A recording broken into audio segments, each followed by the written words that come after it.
Hello, it's Regina. Welcome back to my haunted library. Today I am doing a BookTube AuthorTube kind of year-in review, just some of the things, reflecting on some of the things that I've discovered, learned, so on and so forth. So, and just kind of examining a little bit how being on BookTube or participating in BookTube and AuthorTube kind of reflected on my reading and writing habits for good and bad. So I read about 65, 66 books, according to Goodreads, where I kept a record.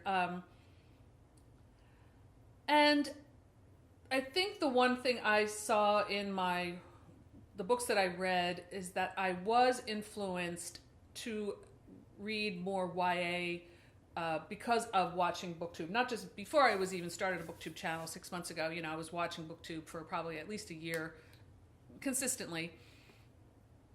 And I guess I succumbed to peer pressure in a little way, or, you know, started reading these books that a lot of the booktubers were talking about, which were these YA books. And I bought quite a few. So spent some money on them. I have beautiful looking books on my shelf. And I read probably most of the ones that I bought. I still have a couple back there that I haven't read yet, so I'm not going to condemn all of them. But I did happen to notice that a lot of the ones that I read, with the exception of Cassandra Clare's books, which I actually really liked, ended up on my worst for the year. Now, that doesn't mean that they're necessarily bad books. It just probably means that I'm not into them. I'm not a teenager. I felt like I got pulled into that a little bit, not just as a reader, but as a writer, and I'll talk about that in a bit too. But I found them to be overall very bland.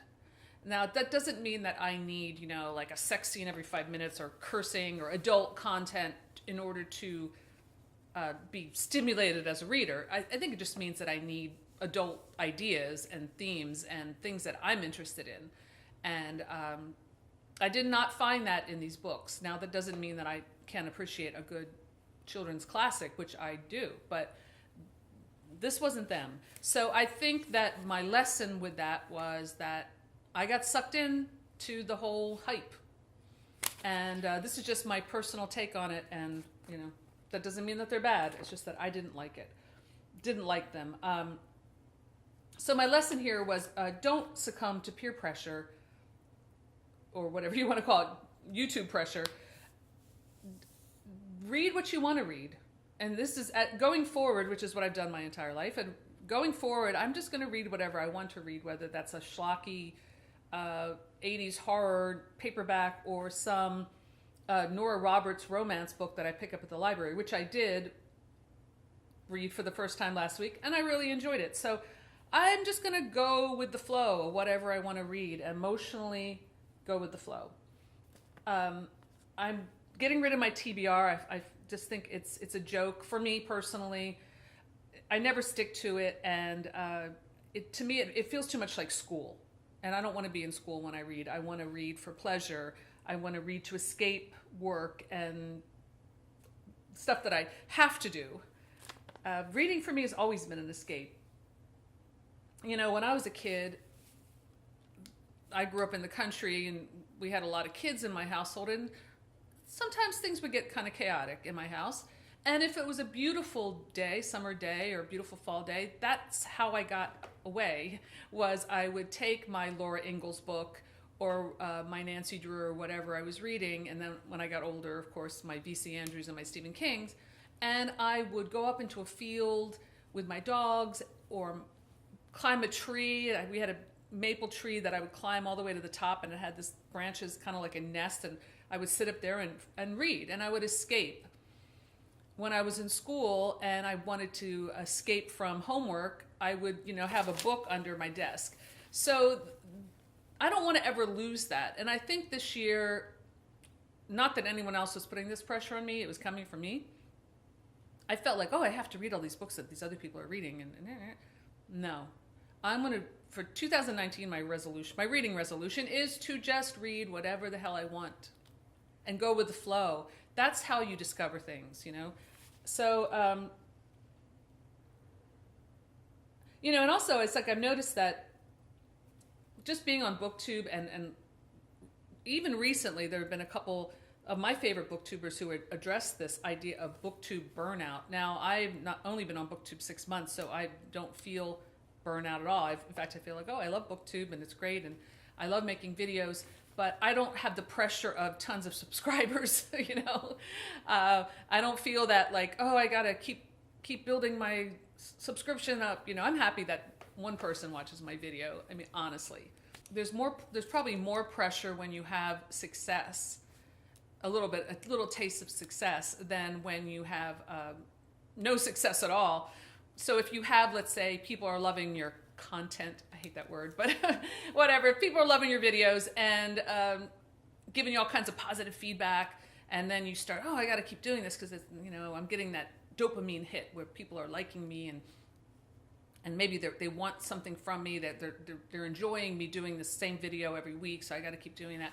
I could see where that could be a pressure-filled situation, and there's so many booktubers, not just booktubers, but YouTubers talking about this idea of burnout and feeling the pressure.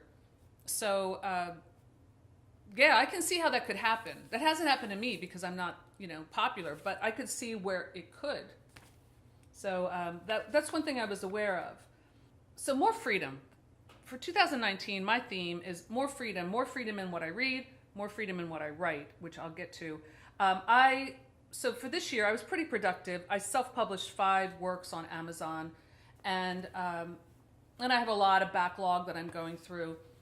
So a big part of that was joining Wattpad, and I have a whole Wattpad kind of experience, but I started writing for that audience, almost as like an experiment, and I started writing this young adult series, and I'm now on book 4, which I'm going to finish, and I'm ready to kind of move on from that.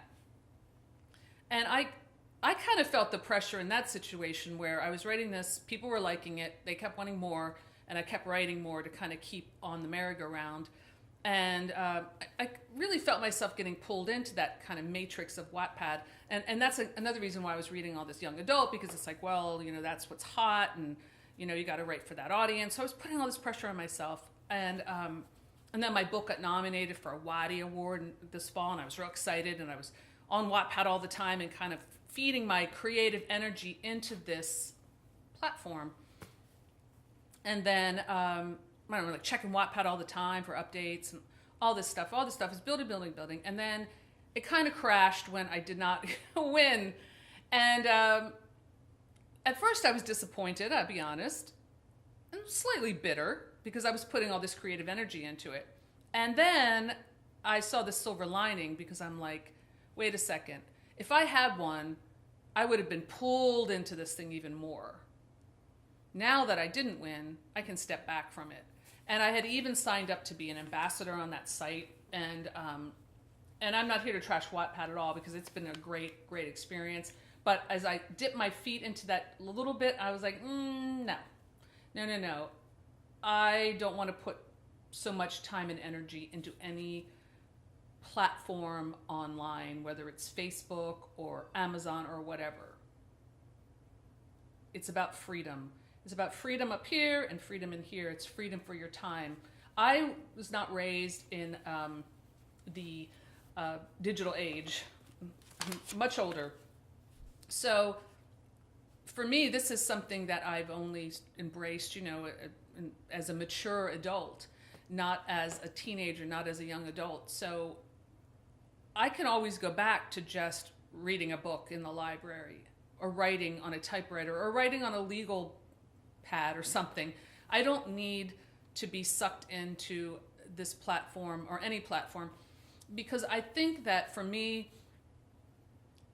my greatest desire is to have a free mind and to take that wherever I want to take it. And these different platforms, whether it's Goodreads or Amazon or Wattpad or anything else, is shaping what people are writing and reading.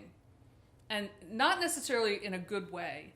it was starting to shape how I was thinking about writing. And then I was reading books about,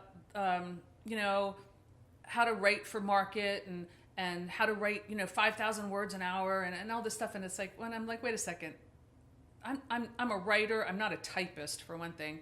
And why do I want to chase that dragon? I don't. My goal as a writer is to write a really good book. And that takes time. That is not something that I think you can whip up in a month, whether it's NaNoWriMo or whatever. I think these platforms can help jumpstart things. And I'm not saying it's all bad.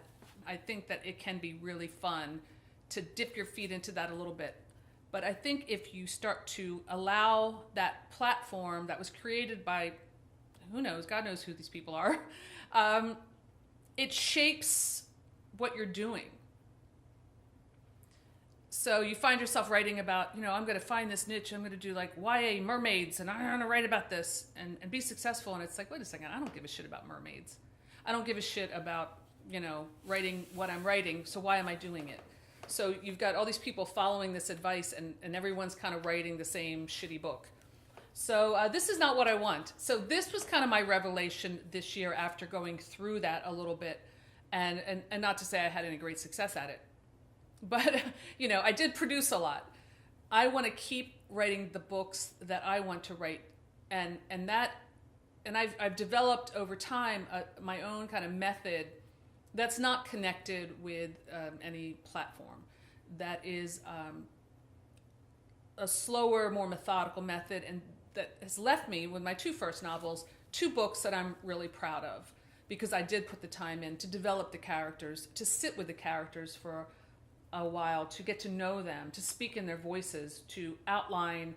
I wrote screenplays before I wrote the novel, so I was really, I meticulously structured these stories, and not that they're perfect. They probably could use some editing, they could use some work, but some polishing, but I feel good about the stories. I felt like they were successful, and when people discover them, I have generally gotten good feedback. So moving forward with my personal writing, I'm going to kind of go back to what I used to do, which I think is best. That doesn't mean that I'm not considering things like marketing and commercial aspects of the product, which I have always looked at that. I've always been a genre writer, so that's not new. But as far as like all these advice books about, writing to market and finding that magical algorithmic thing that's going to let the slot machine hit the jackpot and all the coins are going to fall out, I'm not buying into that. I'm not going to allow some platform created by people I don't even know to dictate how I'm going to shape my work. That is up to me. So I feel like I got a little deep on this one, but these are what I've been thinking about for, as at the end of every year, I'm doing a personal reflection about writing, about reading. Reading is just a pure pleasure for me, and I don't want to feel any pressure to read the latest thing and to buy some book that might have a nice cover, but it's really not very good. Well, that's all I have for today. Some thoughts about reading, some thoughts about writing, and moving forward into the new year with both. So please let me know what you think below. If you have any thoughts about your own reading, writing, whatever you're doing. I'm really looking forward to seeing how BookTube and AuthorTube will evolve in 2019. So have a blessed new year, and I will see you soon in my haunted library. Bye.